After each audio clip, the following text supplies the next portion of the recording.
Tonight on Political Pulse, Virginia making history with a new solar program that could put thousands of dollars back into your pocket.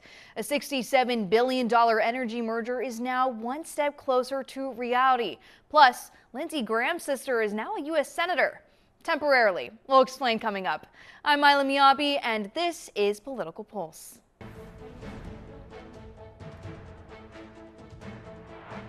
Virginians could soon see lower utility bills. Governor Abigail Spanberger announced a first-in-the-nation partnership Monday to lower solar panel costs. The Commonwealth and Solar United Neighbors are teaming up for the Switch Together initiative. The project operates as a reverse auction where sellers attempt to outbid each other with competitive prices. By cutting out the middlemen, the U.S. Department of Treasury estimates an average of 23%, or $6,300 saved on home or business systems. The program is available in more than 100 localities through October 15th, with plans to expand statewide. Energy giants NextEra and Dominion officially filed to combine Wednesday, bringing plans for a $67 billion merger one step closer to reality. The applications reach regulators in Virginia, North Carolina, and South Carolina, states where Dominion Energy currently operates. NextEra would acquire Dominion, with the companies arguing the deal would improve long-term affordability and reliability for customers. The official filing has launched a 6-month countdown for regulators to review plans. Governor Spanberger's honeymoon phase may be over. New VCU polling revealed Wednesday that her approval rating has fallen to 44% among registered voters. Virginians rank cost of living as their biggest concern. Political extremism and threats to democracy fell close behind.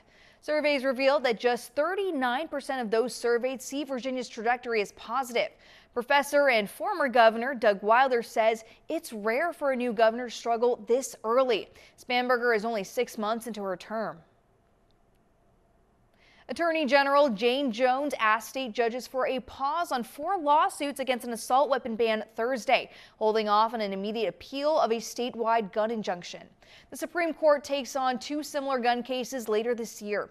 If the High Court rules that gun bans are unconstitutional, it is likely to end appeal discussions in Virginia. However, lawsuits are likely to persist if the court upholds any gun bans. The Supreme Court is expected to take up those cases this fall. The ruling could set a precedent for gun laws across the country.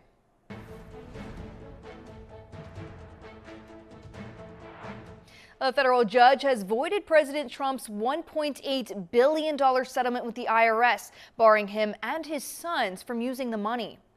U.S. District Judge Kathleen Williams ruled Monday that Trump's $10 billion lawsuit was filed for an improper purpose and that Trump and his lawyers misused the legal system. The lawsuit stems from partial leaks of Trump's tax returns. As part of the settlement, Trump would have received immunity from tax audits. Nearly $1.8 billion would have gone to a now abandoned anti-weaponization fund meant to compensate those who claim political persecution. Williams ruled the deal was improper. Trump controlled the very officials representing the government in the case. The judge is now referring Trump's attorney to state bar authorities to determine if his actions violated legal ethics rules. South Carolina Governor Henry McMaster has named a temporary replacement for Republican Senator Lindsey Graham, who died unexpectedly Saturday following an aortic dissection. Graham's sister, Darlene Graham Nardone, took the oath of office Tuesday to serve the remainder of his term, which expires in January. Nardone has no prior political experience, but was often at her brother's side for events and campaign ads. She will be the first woman to represent South Carolina in the U.S. Senate. A special election is set for next month to choose a new Republican nominee for the general election. After 118 years of daylight saving time, Americans may no longer have to turn back their clocks. The House passed the Sunshine Protection Act Tuesday, making daylight saving time permanent. Supporters of the bill say its passage offers benefits to sleep schedules and the economy.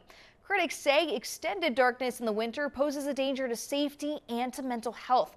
The measure would not impact states like Hawaii and Alaska that currently use standard time year-round.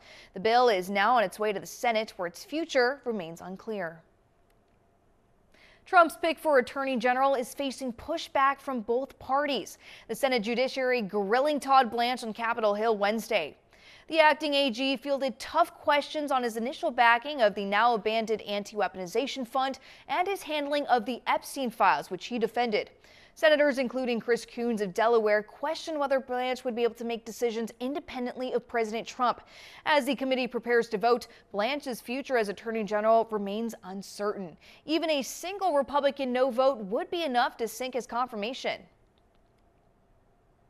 Citing newly declassified documents, President Trump told the nation Thursday night that the 2020 presidential election was compromised. He blamed China's interference and vulnerabilities in electronic voting machines.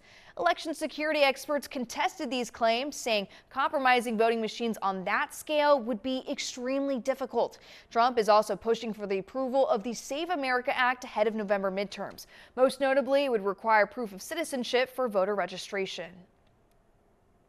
That's all for this week's Political Pulse. I'll see you back again next week.